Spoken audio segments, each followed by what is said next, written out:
What's up, starving artists? I know most of you who have watched my videos over the last couple years have come to expect a mildly humorous cold open of sorts, but I haven't been feeling quirky and funny lately. I've been feeling tired and sad. So I'm gonna consider it an accomplishment that I'm filming this at all. Despite the unforgivable gap between my last video and today, not much has happened in my life. I did gain 2 subscribers, so welcome to my 121 subscriber special, and thank you so much for coming and celebrating this milestone with me. I started baking bread, and then that became the only activity I wanted to partake in there for a while. But yeah, go ahead and tell me that I'm neurotypical. And last but not least, I received my work schedule for this week and immediately set up a Patreon account. Now, I've been thinking about doing this for a long time, and the main thing that held me back was that I wasn't sure exactly what kind of content that I should make for it. So while I have some ideas, and there's already some exclusive gifts that you'll receive if you join right now, I'm gonna leave the question up to you. What's it going to take to get you to join me behind the paywall? Let me know in the comment section down below or message me wherever you so choose. But if you'd like to support the channel and all the other little things that I do, like music, if you join right now, all tiers receive access to the Timothy Morris Band's August 2021 performance at the Maui Coffee Attic, shot and edited by the Austin Hutto. $5 patrons will receive a download of my entire discography, and $10 patrons in addition will receive my first 2 records that are no longer available anywhere else, as well as early downloads of all future releases. Let's get into it. Now, the story of For the Sake of Nothing, just like a lot of other things, begins in March 2020. Right at the beginning of lockdown, my dad, Steve Morris, who of course co-writes and plays drums and sings on all of this stuff, had the idea that we should record an album in 1 week, and I thought he was absolutely nuts. But when else were we going to get the time? So on March 22nd, we began work on what became the Timothy Morris Band's first album, Good Quarantivening. I would like to note that that album is still out under the name Steve and Tim, but we're working on remixing and remastering the entire album. It's sounding so much better, and we're going to be re-releasing that as the Timothy Morris Band. You can check out my full video on how we made Good Quarantivening. I do think that that's one of the best videos I've made. So to my utter disbelief, we finished Good Quarantivening on March 30th.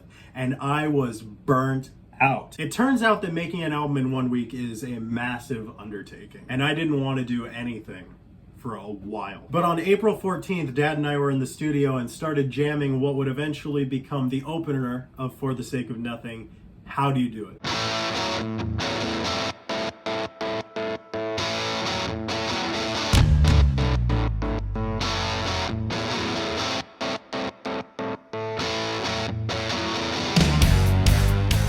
Now, How Do You Do It was the very first song we wrote for the album, and it has this fresh spirit of ready to go out on a new adventure, and it was hardly ever a question in my mind that that was going to be the opener on this record. It ended up influencing the direction of everything that we wrote after it, because it has this strong sense of a 70s no-frills rock and roll record, and that is what we continued to go for. It also set the stage for all the call and response choruses that we did a lot of on this album, which was a great way to bring both me and Dad's voices to the front often, and I really liked how all of that turned out. So when we demoed this, it was obviously April 14th, so we titled the session 414 and we saved it. And a few weeks later, when Dad was working on the lyrics, he started to look into a few Bible verses that started with 414, and he took some influence from those verses for the lyrics. Then on the album cover, we decided to have a couple Bibles open to 414 verses. So between that and an idea from the previous year called How Do You Do It, the lyrics were born. And then Dad wanted me to sing it, and at the time, I really didn't think that I was going to be able to hit that high A full voice, which was all throughout the song. And Dad was basically like, just do it. And I was like, oh, okay. And so I went to demo the vocal, and I was hitting that screaming A that I didn't know I could hit before that. This was the first new song that we played live with the Timothy Morris Band, and actually opened our first set, which was a live stream in August 2020. And with it being such a natural opener, it ended up being the first song in about half of our sets.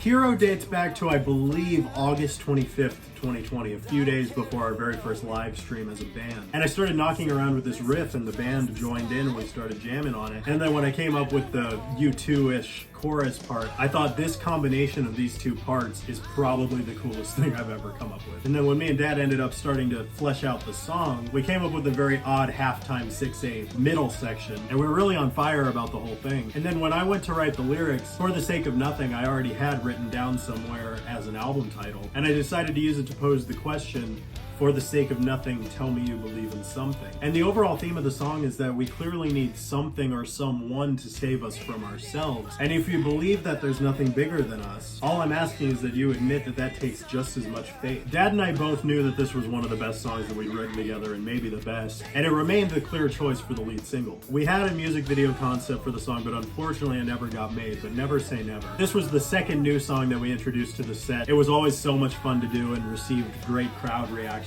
So this is one of my favorite songs to play, and it's one of my favorite songs I've ever been a part of. We all make mistakes, so why on earth are you crying?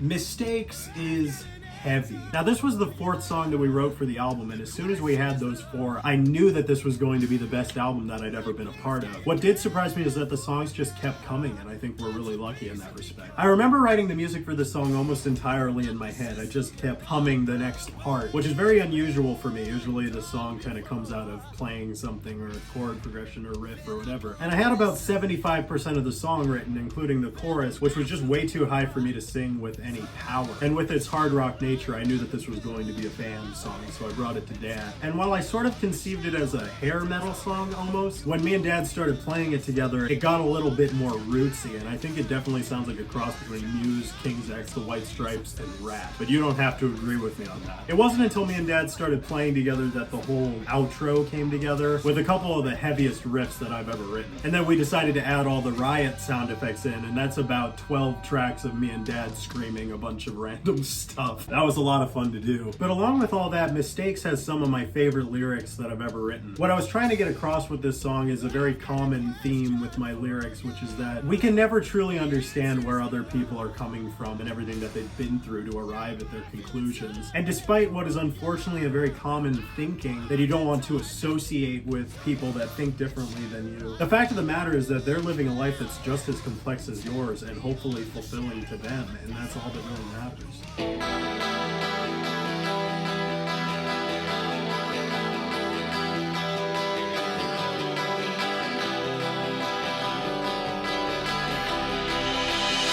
Ain't Nothing At All was the second song that we wrote for the album, and this song went through so many changes, I can't even keep track. I wrote the main riff and the chorus on the first day that it was clear that we were actually going to go into a lockdown at the beginning of the pandemic. And having had all of my gigs and growing livelihood swept out from under me so quickly, that's where that chorus came from. There ain't nothing at all keeping me from going insane. And then oddly enough, later on, I tried to adapt it into a love song. And then Dad ended up writing the second verse, which ties in that darker twist to all of it. And I really love what he did with that. When me and Dad first went to jam on this song, on the verse he dropped that disco groove, and I don't know what I heard for that part, but it was nothing like that, and it caught me so off guard, but it was so cool. So this song would just not exist without Dad, period. And then we ended up putting in the driving distorted bass line, which did inform a lot of the rest of the record. There's a lot of distorted bass on here. So we pretty much had the song recorded in July 2020, but we started replacing part after part, and it became like, if you replace the broom and the broomstick, is it still the same broom? This one kind of came down to the last month or so, and we redid so many parts, and it kind of became a different song in that home stretch, and quickly became one of the favorites, which we never really expected, and we ended up releasing it as the second single from the album.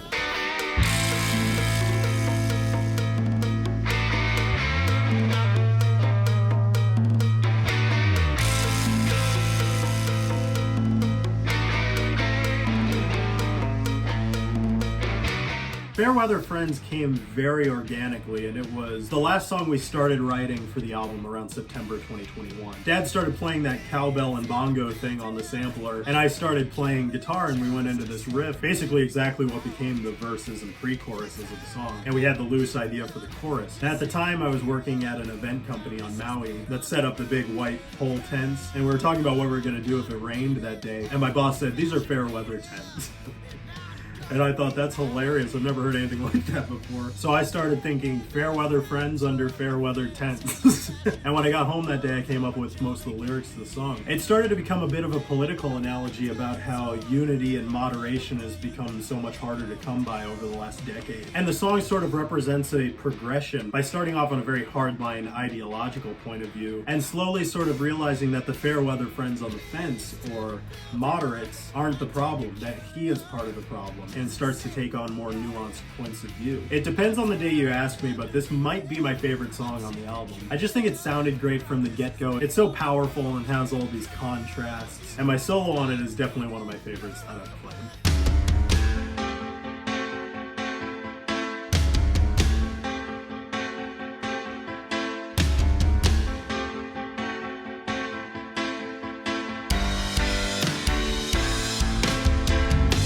Burn It Down. I wrote the piano part that became Burn It Down while I was visiting my hometown of Provincetown, Illinois, and I was playing the piano that I grew up with, affectionately named Hobart. Now, this piano was a big part of the sort of lore behind Last Time Till Broadway, and you can hear me talk about that in my video on that album as well. But this is an old piano from the 50s or 60s that just seems to have these songs embedded in it. And even as it's gotten harder and harder to play and maintain, it still has these beautiful songs in it. I came up with the part and I didn't think much of it, but I sent it to Dad and he loved it immediately. So a few months later we started working on it and came up with the other parts and the sort of gospel or classical change at the end, the ballad part. And I started writing the lyrics basically just about the state of the world. The way it was flowing, I was writing it almost like a rap, and I ended up with a whole extra verse that never made it in. But I was really excited about that from the get-go. I really liked the lyrics and the flow of all of it. So at the end of the song, a big like gothic choir comes in, and that was all Dad's idea. So me and Dad sang the men's parts, doing all these sort of character voices to make it sound a little bigger, drenching it in cathedral reverb. And then we had my mom Chrissy, my sister Faith September, and Wailuku's own Aida Rose in to do the women's parts. And they sounded awesome on it. I love the whole choir bit. And then the way the ending explodes into one of the heaviest riffs on the record. This song is just really special to me.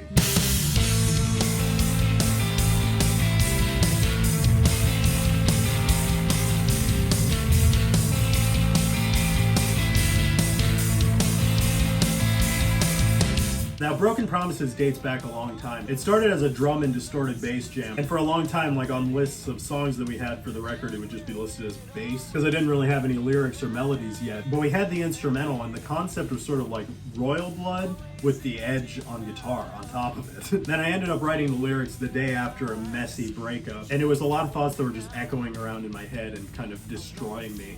And I knew that they needed to go somewhere. So this is a really heavy, punky song with lots of emotion, and it's to the point. LaCroix break.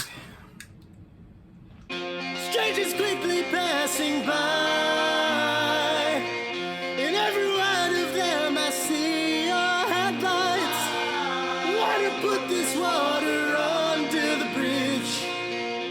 Can you rob me of my rightful disadvantage? So to its credit and not its detriment, Disadvantage was the most difficult and least natural song to put together on this record. It started with a really magical moment in rehearsal where I started playing that verse riff and the band joined in, and it felt so natural, and I started singing some of the melodies that would end up in the song. But when Dad and I went to put the structure together and demo it, something was just off. And even though I had the first verse, which I had actually written as a chorus and I thought was really, really good, the other parts just weren't coming together, and I was convinced this song was never going to make the record. I thought we had 8 songs and that was it for a long time. But this song ended up making the record thanks to Dad, because he did not give up on it. He kept coming up with more melody ideas where I was struggling, and we went back and forth on the lyrics. It's a true collaboration, this one. And we were in agreement the whole time that we had the right parts in the wrong order. So we had a lot of back and forth, shifting things around and cleaning the song up, until eventually everything came together into this really unorthodox melodic monster. My favorite thing in this song is all the sort of overlapping vocal parts at the end. Just that whole climax, I'm really happy with how that turned out. I think it took me quite a while to appreciate this song in comparison to the others, because it was just so much harder to bring it together, and I couldn't shake the feeling that it was a bit meandering. But it had one of the most positive responses from everybody that's heard the record, and I've really come to like this one.